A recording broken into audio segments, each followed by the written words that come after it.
All right, so today we're going to talk about one of my favorite topics. How do we make lips look bigger? Something that we often talk about, Amy and I. How can we double the size of our lips and also not look like, I don't know, trout, too much of a trout pout? We want to make everything look fuller today. So I'm going to show you some of my favorite bits. First thing we're going to do is grab this wipe, take that, rub your lips. We want to make sure the lips are really smooth. We're doing a nude color today, so there's nothing worse than a nude lipstick on dry desert lips. So we're going to get rid of any kind of dry areas. You can use a normal wipe or you can use an exfoliating wipe. Now she's clean as a whistle, no lunch left. We're going to start by kind of blanking out the lips. So you can use a concealer or a foundation, whatever you're using for that day. You don't need to buy something new, just whatever you've already got that you can put on the rest of your face. Is just take a little bit of the skin color over the edge of the lips and really pat it in. We're not trying to block her lips out completely, but what we want to do is we want to start with a really nice blank canvas that we can paint onto. Okay, so the first part about making things look bigger and standing out more is something we always do on our face, is we highlight. So we're going to do the same thing to the lips, and I'm going to use a powder highlighter because I want this nude lip to last. So if I use a cream highlighter, it may move around. So I'm going to just highlight through the bow of the lip and at the bottom. And what it's going to do is just make everything start bigger, which we love. If you are highlighting the Cupid's bow, just beware.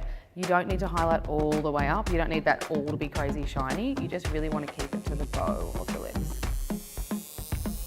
So I'm actually going to use two different lipsticks today.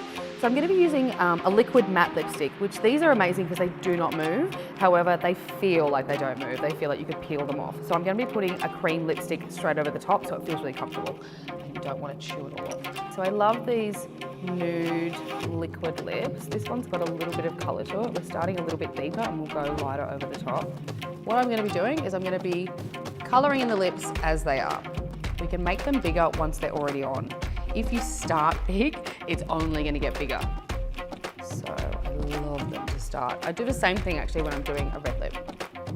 Start with a long wearing and then put a nice creamy layer over the top. Okay, so the shape of this is fantastic to kind of really get that nice defined Cupid's bow. The good thing about a paint on lip color is that you can get a really defined edge when you're painting it on, so you don't always need a lip pencil. And a lot of the time when we're going bigger, people just think about the top lip. It's actually really good to think about the bottom lip. So this is where you want to go bigger everywhere. And sometimes just by adding a little bit more color, a bit lower down, it makes the whole thing look bigger.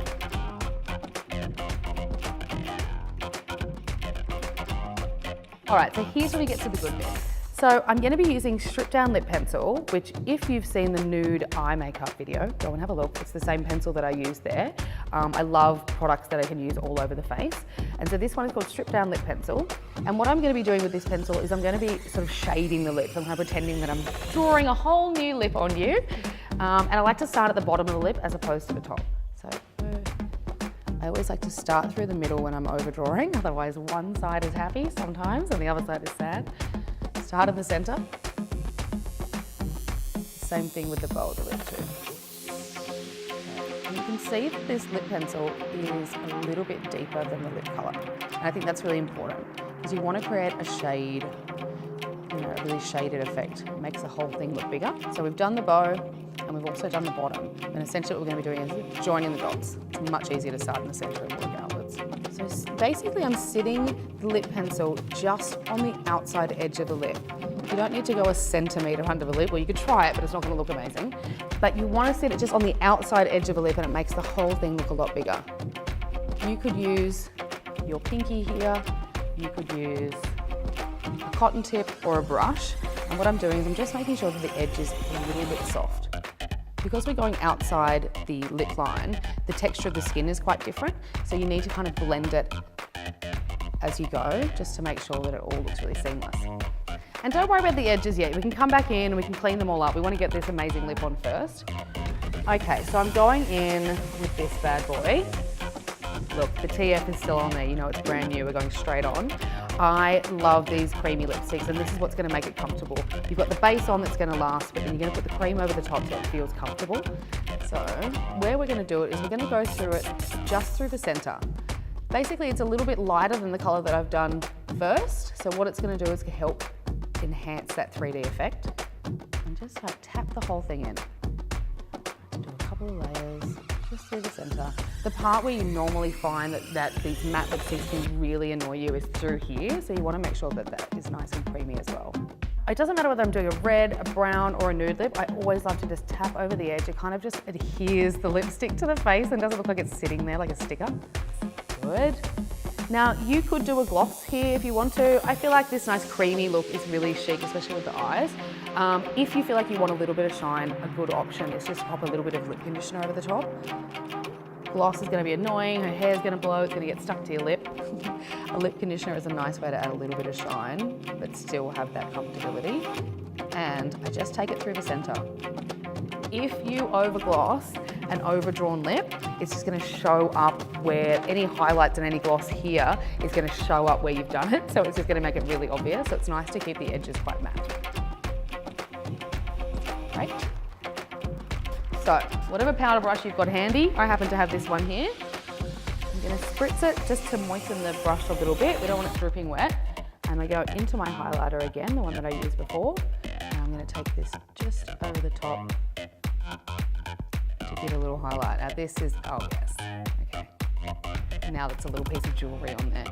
Love it. And then because I can't stop highlighting, obviously got to highlight the rest of your face as well. Whatever highlight you are doing here, it is probably a good idea to do it on the rest of your face. That way it doesn't show it up too much or it doesn't become just one diamond on your lip. And you'll notice that I'm using a nice small brush too. If you use big brushes with highlighters, they kind of flick everywhere. They'll get all over your clothes. So using a smaller brush means you are pressing it in. Looks a little bit more creamy. And look, just for good measure, close your eyes. Me too. Okay, great. Just pat that in. Takes any powdery edge off. If it's over shimmered, just giving it a little spritz and a press over the top just kind of really seals it in. Yeah. Whoa. Oh my God, I need to do this to myself now. Oh, they look real good. Here, have a look.